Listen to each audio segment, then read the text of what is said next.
Hi guys, it's ஜார்வினி. எல்லாரும் எப்படி இருக்கீங்க? நலமாக இருக்கீங்களா? கண்டிப்பாக நீங்கள் எல்லாரும் நலமாக இருப்பீங்கன்னு நான் நம்புகிறேன். நான் ஆக்சுவலி இந்த ஒரு நியூஸ் பார்த்தேன் and it was so emotional and heart டச்சிங்கான ஒரு ஸ்டாரின்னு சொல்லலாம். அண்ட் இது வந்து ரீசன்ட்லி தான் இப்போ தான் நடந்திருக்கு. அண்ட் ஆஃப்கோர்ஸ் இது வந்து பேஸ்ட் ஆன் ட்ரூ ஸ்டாரி. நான் சொல்கிற எல்லா கதையும் வந்துட்டு ட்ரூ ஸ்டாரி, நடந்த ஒரு கதை தான் நான் வந்து சொல்கிறேன். ஸோ அதே மாதிரி இது ஒரு ஸ்டாரி. லாயல், அதாவது விஸ்வாசம். தமிழில் வந்துட்டு விஸ்வாசம். என்னோட டெஃபினேஷன், இது வந்து என்னோட ஒப்பீனியன், என்னோட டெஃபினேஷன் படி நான் வந்து லாயல்னால் என்னவா பார்க்குறேன்னா, நம்ம வந்து ஒரு பர்சன்கிட்ட வந்து ட்ரூவாக இருக்கிறது, உண்மையாக இருக்கிறது. ஓகேயா? என்ன நடந்தாலும் சரி நம்ம வந்து அவங்ககிட்ட நம்ம வந்து உண்மையாக இருக்கிறது. ஆக்சுவலி இந்த லாயல்ட்டி வந்துட்டு நீங்கள் வந்து யார்கிட்ட வேணாலும் காட்டலாம். And it can be show to any one. For example, அம்மா, அப்பா, உங்களோட சிப்ளிங்ஸ், உங்களோட லைஃப் பார்ட்னர், உங்களோட ஃப்ரெண்ட்ஸ். ஈவன் நீங்கள் வந்து ஒரு பிளேஸில் ஒர்க் பண்ணுறீங்கன்னா, ஒரு நிர்வாகத்தில் வந்து வேலை செய்கிறீங்கன்னா, அங்கே கூட நீங்கள் வந்து லாயலாக தான் இருக்கணும் கம்பெனிக்கு. ஸோ பேசிக்லி லாயல்ட்டி வந்துட்டு ஒரு சைட் மட்டும் வரக்கூடாது. அண்ட் இது வந்து இன்னொன்று சைட்லேருந்தும் வரணும். என்னை பொறுத்த வரைக்கும் அதுதான் லாயல்ட்டி. நான் மட்டும் உண்மையாக இருந்து ஒரு ஆள் வந்துட்டு என்கிட்ட உண்மையாக பழகலைன்னா அது எனக்கு தெரியல அது என்ன சொல்லுறதுன்னு. இப்போது யாருமே யாருக்கும் லாயலாக இல்லை. இப்போ நம்ம மட்டும் ஒரு சைட்டில் வந்துட்டு, நான் சொல்கிறேன்ல, 2 சைட்டு வரணும்னு. இப்போ நான் மட்டும் உண்மையாக இருந்தேன்னா அவங்க என்கிட்ட உண்மையாக இல்லைன்னா ஆஃப்கோர்ஸ் அது வந்து எனக்கு இஃபெக்ட் ஆகும் தானே. ஸோ இப்போலாம் யாரை நம்புறது, யாரை நம்ப முடியல, யார் லாயலாக இருக்கா தெரியவில்லை எனக்கு. சார் அழுகுறீங்க சார்? சவுண்ட் வரலையே சார்? எல்லாரும் என்ன ஏமாத்துறாங்க. பட் ஒரு 103 வயசு உள்ள ஒரு பெண், அவங்க வந்து அவங்க கடைசி மூச்சு வரைக்கும் அவங்க ஹஸ்பண்ட்க்கு லாயலாக இருந்திருக்காங்க. உங்களுக்கு தெரியுமா, அவங்க 80 வருஷமாக, அதாவது 80 வருஷமாக அவங்க ஹஸ்பண்ட்க்கு வெயிட் பண்ணியிருக்காங்க. அண்ட் அவங்க ஹஸ்பண்ட் வருவாங்களா இல்லையான்னு கூட தெரியாமல் அவங்க வெயிட் பண்ணியிருக்காங்க. இதை பற்றி உங்களுக்கு தெரியணும்னா கடைசி வரைக்கும் வீடியோ பாருங்கள். ஸோ டைம் வேஸ்ட் பண்ணாமல் கதைக்கு போகலாம். ஷாங்காய், சைனாவில் 103 வயசு ஒரு உமன் வந்துட்டு டை பண்ணிட்டாங்க. Waiting for her husband almost for 80 years. Okay, வந்துட்டு இந்த மார்ச் 8 தான் வந்துட்டு டை பண்ணியிருக்காங்க. அவங்க பேர் வந்துட்டு டூ ஹூசன். எனக்கு வந்து நான் கரெக்டாக ப்ரொனவுன்ஸ் பண்ணுறேன்னு எனக்கு தெரியல. அதுவே தப்பாக இருந்துச்சுன்னா என்னைய வந்து மன்னிச்சிருங்க. ஸோ டூ வந்துட்டு அவங்க இறக்கும் போது அவங்க கையில் வந்துட்டு அவங்க கல்யாணம் பண்ணி அவங்க யூஸ் பண்ண அந்த பில்லோ கேஸ் வச்சுட்டு தான் அவங்க இறந்துருக்காங்க. டூ ஹூசன் வந்துட்டு 1940 அப்போது வந்துட்டு அவங்களோட ஹஸ்பண்ட் வந்து திருமணம் செய்கிறாங்க. அவங்க ஹஸ்பண்ட் பேர் வந்துட்டு ஹுவாங் ஜூன்ஃபு. டூ வந்துட்டு 3 years older than her husband Huang Junfu. 2 பேரும் கல்யாணம் பண்ணி ஒரு சில வாரத்திலே ஜூன்ஃபு வந்துட்டு ஆர்மிக்கு ஜாயின் பண்ணிட்டாங்க.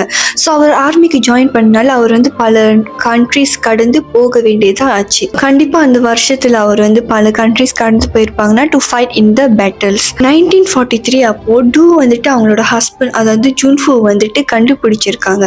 அண்ட் கண்டுபிடிச்சி அவங்களும் வந்துட்டு அவங்க ஹஸ்பண்ட் கூடயே மிலிட்ரி கேம்பில் வந்துட்டு தங்கிட்டாங்க. இந்த டைமில் வந்துட்டு நம்மளுக்கு வந்து ஃபோன் இருக்குது, நம்ம எப்படி வேணாலும் என்னாச்சும் வேணா கூட நம்ம வந்து கால் பண்ணி பேசலாம், மெசேஜ் பண்ணலாம், என்ன வேணாலும் பண்ணலாம். பட் அந்த டைமில் வந்துட்டு 1943 அந்த டைமில் வந்துட்டு எப்படி அவங்க கண்டுபிடிச்சிருப்பாங்க ஒரு ஆளை?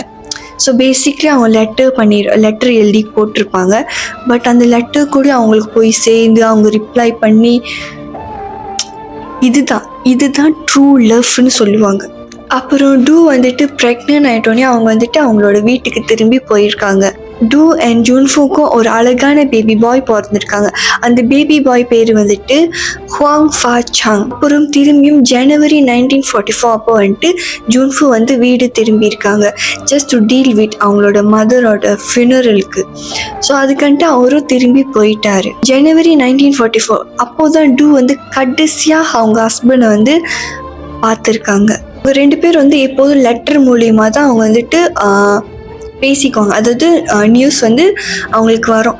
பட் கடைசியாக ஜூன்ஃபு கிட்டேருந்து லெட்டர் வந்தது வந்துட்டு ஜனவரி 15, 1952. அதோட எந்த ஒரு லெட்டரோ வரல, எந்த ஒரு நியூஸோ தெரியல. கடைசியாக அனுப்பின லெட்டரில் என்ன எழுதியிருந்தாங்கன்னா, for ஃபாச்சாங்ஸ் education you should let him attach importance on studying no matter how poor the family is.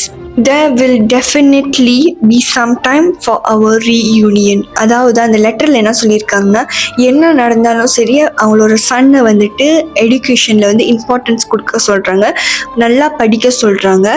And என்னைக்காச்சும் ஒரு நாள் நம்ம திரும்பி சந்திப்போம். இதுதான் அவர் வந்து கடைசியாக எழுதியிருக்காரு. கடைசியாக டூக்கு வந்திருக்கிற லெட்டர். ஜூன்ஃபு கடைசியாக லெட்டர் எழுதி அனுப்பின பேப்பர் வந்துட்டு ஒரு சைனீஸ் கன்ஸ்ட்ரக்ஷன் கம்பெனிலேருந்து வந்திருக்கிற ஒரு பேப்பர். அந்த பேப்பர் வந்துட்டு ஆக்சுவலி மலேசியாலேருந்து வந்திருக்கு. அவங்க ஹஸ்பண்ட் இல்லாத டைமில் வந்துட்டு அவங்க தான் அவங்க ஃபேமிலி பார்த்துக்க வேண்டிய ஒரு சூழ்நிலை வந்திருக்கு. அவங்க வந்து மார்னிங் வந்துட்டு ஃபார்மில் வேலை செய்வாங்க அண்ட் ஈவினிங் வந்துட்டு வீவிங் ஸ்ட்ராஸ், அப்புறம் அந்த சட்டை நெய்கிற இடத்துல, அது மட்டும் இல்லை சாண்டில்ஸ் நெய்கிற இடத்துல வந்துட்டு ஈவினிங் போல் வேலை செய்வாங்க. டூக்கு வந்து நிறைய மேரேஜ் ப்ரொபோசல்ஸ் வந்துச்சு. ஏன்னா அவங்க தனியாக கஷ்டப்படுறது பார்த்து நிறைய பேர் வந்துட்டு அவங்கள கல்யாணம் பண்ணிக்க கேட்டாங்க. பட் அவங்க சொன்ன ஒரே விஷயம் என்னதுன்னா, ஒரு நாள் அவர் திரும்பி வந்தால் எப்படி, இதுதான் அவங்க கேட்டாங்க. டூவோட பையன், அதாவது ஹுவாங் ஃபாச்சாங், அவர் வந்து நல்லா படித்து ஒரு மிடில் ஸ்கூல் டீச்சராக ஆகுறாங்க 1970s அந்த டைமில். அண்ட் அவர் வந்துட்டு 2022 வந்துட்டு இறந்துட்டார். டூவோட ஃபேமிலி வந்துட்டு என்ன பண்ணுறாங்கன்னா, அவங்களோட ஹஸ்பண்ட் பற்றி தெரிஞ்சுக்கிறதுக்காக கவர்மெண்ட்லேருந்து இன்ஃபர்மேஷன் செக் பண்ண சொல்லியிருக்காங்க. அந்த இன்ஃபர்மேஷன் படி என்ன சொல்கிறாங்கன்னா, ஜுன்ஃபு வந்துட்டு அவர் வந்து கடைசியாக வந்து மலேசியாவில் தான் செட்டில் ஆகியிருக்காங்க. அண்ட் கொஞ்சம் வருஷம் கழித்து அவர் வந்து சிங்கப்பூருக்கு வந்துட்டு ஷிஃப்ட் ஆகி போயிட்டார். And after that there is no information about him. அதாவது எந்த ஒரு இன்ஃபர்மேஷனும் அவரை பற்றி இல்லை. ஸோ பேசிக்கலி அவர் வந்து உயிரோடு இருக்காரா, இல்லை அவர் இறந்துட்டாரா, அவர் எப்போ இறந்தாரு, அவர் திரும்பி கல்யாணம் பண்ணாரா, இல்லை என்ன, எது பற்றி அவரை பற்றி இன்ஃபர்மேஷன் இல்லை. நியூஸ் பேப்பரில் வந்துட்டு அவங்க வந்து ஹுவாங் ஜுன்ஃபு பற்றி போஸ்ட் பண்ணியிருக்காங்க. அண்ட் ஈவன் அவங்க வந்துட்டு ஃபாரின் ஏஜென்சி வந்துட்டு ஹையர் பண்ணியிருக்காங்க அவரை பற்றி சர்ச் பண்ண. But still there is no information. And இது எல்லாமே வந்து ஒரு வேஸ்ட்டு தான் சொல்கிறாங்க. வந்து எவ்வளோ தேடி கண்டுபிடிச்சாலும் அவரை பற்றி ஒரு இன்ஃபர்மேஷன் கூடயும் கிடைக்கல. டூவோட ஃபேமிலி மெம்பர்ஸ் என்ன சொல்கிறாங்களா, டூ வந்துட்டு இறக்காதுன்னு அவங்க வந்துட்டு அவங்களோட மனநிலை வந்துட்டு பீஸ்ஃபுல்லாக தான் இருந்துச்சு, அவங்க ஒரீட்டாகவே இல்லை. ஏன்னா வந்துட்டு டூக்கு வந்துட்டு அவங்களோட ஹஸ்பண்டோட சில விஷன்ஸ்லாம் இருந்துச்சா. அண்ட் எப்படி சொல்லணும்னா, அவங்க ரெண்டு பேரும் திரும்பியும் சந்திக்கிற மாதிரி அவங்களுக்கு வந்து விஷன் தெரிஞ்சிச்சு. ஸோ அவங்க வந்து பீஸ்ஃபுல்லாக தான் வந்து இறந்துருக்காங்கன்னு சொல்கிறாங்க. இது ரொம்ப எமோஷ்னலாக இருந்தாலும் பட் இதுலேருந்து ஒரு விஷயம் தெரியுது. என்னதுன்னா, இங்கே உங்களோட மனசில் வந்துட்டு நீங்கள் ட்ரூவாக லாயல்ட்டியாக இருந்தீங்கன்னா, நீங்கள் எந்த இந்த உலகத்தில் எந்த மூலைக்கு போனாலும் சரி, எந்த தூரத்துக்கு போனாலும் எல்லாரும் உண்மையாக தான் இருப்பீங்க. எல்லாரும் உண்மையாக தான் இருப்பீங்க. டூவோட ஃபேமிலி மெம்பர்ஸ் என்ன நம்புகிறாங்கன்னா, அட்லீஸ்ட் இப்போயாச்சும் டூ வந்துட்டு அவங்களோட ஹஸ்பண்டோட ஹெவனில் சேர்ந்துருப்பாங்கன்னு. இன்னைக்கு அவ்வளோதான் கைஸ். அடுத்த வீடியோ வர வரைக்கும் ஸ்டே டியூன் பண்ணுங்கள். மறக்காமல் லைக் பண்ணுங்கள், ஷேர் பண்ணுங்கள், அப்புறம் சப்ஸ்கிரைப் பண்ணுங்கள். ஓகே, ஆக்சுவலி இது வந்து ரிக்வெஸ்டட் வீடியோ. ஸோ இது ஒரு ஆள் கேட்டிருந்தாங்க, ஸோ நான் செஞ்சேன். ஏதாச்சும் தவறுதெல்லாம் இருந்துச்சுன்னா, மிஸ்டேக்ஸ் இருந்துச்சுன்னா என்னை வந்து மன்னித்து விடுங்கள். அப்புறம் என்னுடைய மனமார்ந்த, என்னுடைய மனசுலேருந்து, என்னோட ஹார்ட்லேருந்து நானும் உங்களுக்கு லாயலாக இருக்கு பாருங்கள். என்னோட ஹார்ட்லேருந்து உங்களுக்கும் காதல்ஸ். ஓகே, வயசு போடுது, பஸ்கிது எனக்கு. அப்புறம் பாய். Hi guys.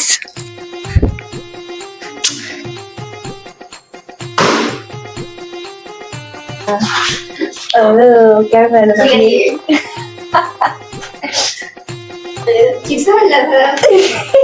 அதுக்கப்புறம் அப்போதான்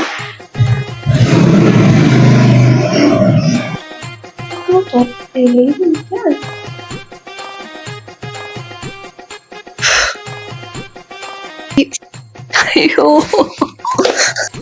ஒரு சத்தமே இல்லாம திறக்க மாட்டாங்களா ஒரு கதவை? ஒரு இருக்கு, சத்தம் போட்டு எப்படி ஊத்துது, எனக்கு ஊத்துது, நான் நனைஞ்சு குளிச்சுட்டேன்.